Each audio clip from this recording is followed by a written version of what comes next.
একটা কাঁচা আলু আর এক বাটি মুড়ি দিয়ে তোমরাও কিন্তু ঝটপট বানিয়ে নিতে পারো এই রেসিপি। তো কিভাবে তৈরি করলাম প্রথম থেকে শেষ পর্যন্ত ভিডিওটি দেখে নেওয়া যাক। প্রথমেই আমাদের লাগছে মুড়ি। এখানে আমি বড় বাটি দিয়ে মেপে এক বাটি মুড়ি নিয়েছি। আর আমাদের লাগছে কাঁচা আলু। এখানে বড় সাইজের আমি একটা কাঁচা আলু নিয়েছি। তোমাদের বাড়িতে বড় আলু যদি না পাও হাতের কাছে, তাহলে তোমরা ছোট সাইজের দুটো আলু এখানে ব্যবহার করতে পারো। তারপরে দেখো আলুর খোসাটাকে ছাড়িয়ে ধুয়ে নিয়েছি আর একটা গ্রেটারের সাহায্যে পুরো আলুটাকে প্রথমে এখানটায় গ্রেট করে দেবো। এই রকমভাবে তোমরা কিন্তু রেসিপিটি খুব সহজে করে নিতে পারো আর বেশি কিছু উপকরণ লাগে না, খুব সহজেও কিন্তু এটা হয়ে যেতে পারে। তো যাই হোক, প্রথমে পুরো আলুটাকে আগে এখানটায় গ্রেট করে নেব।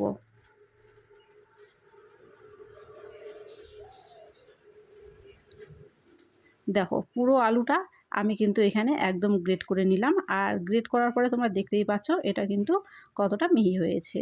এর মধ্যে কিছু উপকরণ দেব। তো এখানে আমি নিয়েছি দুটো শুকনো লঙ্কা। তো শুকনো লঙ্কাগুলোকে আমি কাঁচি দিয়ে এইভাবে কুচি কুচি করে কেটে এখানটায় দিয়ে দিচ্ছি। তোমরা শুকনো লঙ্কা দিতে না চাইলে কাঁচা লঙ্কা কুচি দিতে পারো, বা লাল লঙ্কার গুঁড়ো দিতে পারো, বা চিলি ফ্লেক্স দিতে পারো। যার যেটা খুশি সেটা কিন্তু এখানটায় ব্যবহার করে নিতে পারো। প্রথমে এখানে আমি শুকনো লঙ্কাটাকে আগে কুচি করে কেটে নিলাম। তারপরে এখানে আরও কিছু উপকরণ লাগছে। তো কি কি লাগছে তোমরা অবশ্যই ভিডিওটা কিন্তু দেখতে থাকো। শুকনো লঙ্কাটা কুচি করার পরে এখানে আমি দিয়ে দিচ্ছি দেখো একটা পেঁয়াজ কুচি। তারপরে দিয়ে দিচ্ছি 2 চামচ বেসন। দিয়ে দেবো স্বাদ মতো লবণ। দিয়ে দিলাম হলুদের গুঁড়ো। আর এখন এর মধ্যে দিয়ে দিচ্ছি একটু জল। দিয়ে এটাকে ভালো করে সবগুলো উপকরণ একসাথে মেখে নেব। আলুর কিন্তু নিজস্ব একটা জলাভাব আছে, সেই জন্য এখানে জলের পরিমাণটা কিন্তু বুঝে দিতে হবে। প্রথমে কম দিয়ে দেবে, তারপরে যদি লাগে তারপরে না হয় আর একটু দিয়ে দেবে।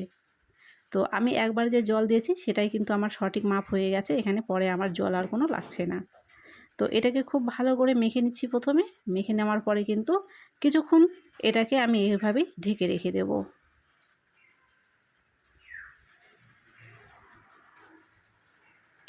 তো দেখো এখানে মাখা হয়ে গেছে, আর কিছুক্ষণ ঢেকে রেখে দেব। তো প্রায় 15 থেকে 20 মিনিট পরে ফিরে এলাম। এবারে দেখো এগুলোকে আমি চপের আকারে এরকম করে নিয়েছি। তোমরা চাইলে তোমাদের ইচ্ছা মতো যে কোনো আকার করে নিতে পারো। এখন তেল গরম করে তেলের উপরে এগুলো দিয়ে কিন্তু ভেজে নেব।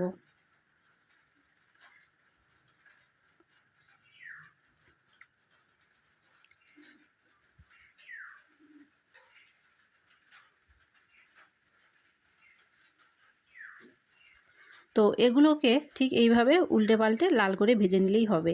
আমি কিন্তু এখানে একটু ডিপ লাল করে ভেজেছি। তো তোমরা তোমাদের ইচ্ছা মতো ভেজে নেবে।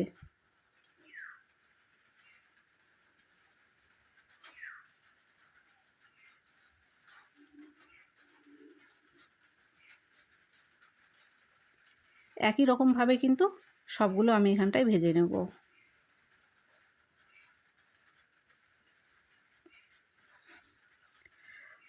তো রেসিপিটা একদম তৈরি হয়ে গেছে। খুব সাধারণভাবে কিন্তু ঘরোয়া উপকরণ দিয়ে রেসিপিটা তোমরা করে নিতে পারো। তো কেমন লাগলো ভিডিওটা অবশ্যই কিন্তু কমেন্ট করে জানিও। যদি ভালো লেগে থাকে অবশ্যই একটা লাইক করো, ভিডিওটাকে শেয়ার করো, চ্যানেলটিকে সাবস্ক্রাইব করো, আর কমেন্টে কিন্তু অবশ্যই বলো কেমন লাগলো।